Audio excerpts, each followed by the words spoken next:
ఒక ఫోన్ కొడితే బయట కోడి మంది వస్తారు. ఇప్పుడు మా స్థానాలు పరిశీలించే స్థితిలో మీరు ఉండొద్దు.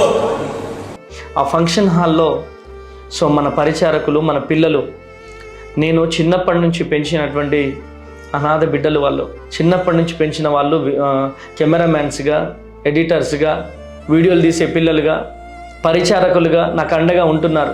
ఆ బిడ్డల్ని అర్ధరాత్రి దౌర్జన్యంగా మీరు బయటికి వెళ్తారా లేదా, మిమ్మల్ని నెట్టేయాలా బయటికి, మీ వెహికల్స్ బయటికి తీయండి అని అర్ధరాత్రి భోజనం చేస్తున్నటువంటి పిల్లలు, అమలాపురం నుంచి అలసిపోయి వచ్చారు పిల్లలు.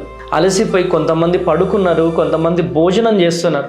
వాళ్ళని ఏ విధంగా బెదిరించారో ఒక్కసారి ఈ వీడియో రూపంలో మీరు చూడండి.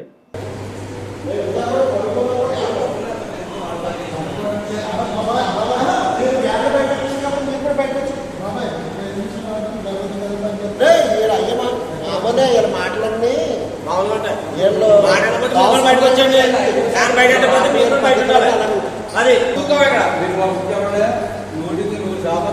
కార్యక్రమం జరుగుతుంది. బయటకు వచ్చాడు మీరు ఇక్కడ వల్ల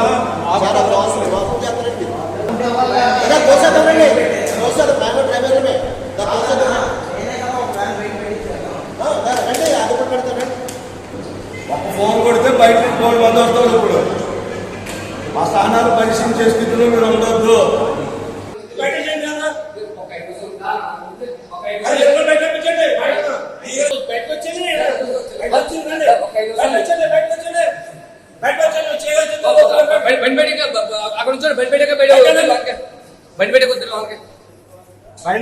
ఇదే చచ్చి బండి అంట తెలిసింది మాకు.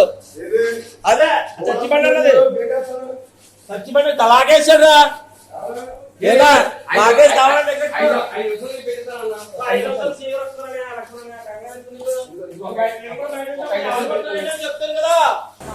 చూశారు కదండి, నైట్ అంతా ఫుట్పాత్ మీద పడుకున్నారు, నైట్ అంతా దోమలల్లో పడుకున్నారు.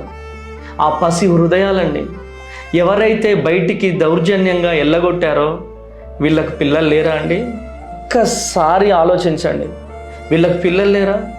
ఆ పిల్లల్ని ఫుట్పాత్ మీద పడుకోబెడితే దోమలల్లో ఆ బిడ్డలు ఎంత వేదన పడుంటారో ఒక్కసారి క్రైస్తవ సమాజమా, నా 2 చేతులెత్తి బ్రతిమలాడుతున్నాను, సేవకులారా, పరిచారకులారా, ప్రతి ఒక్కరికి నా 2 చేతులెత్తి బ్రతిమలాడుతున్నాను. ఇంత టార్చర్ పెట్టాల్సినటువంటి అవసరం ఏమైనా ఉందా?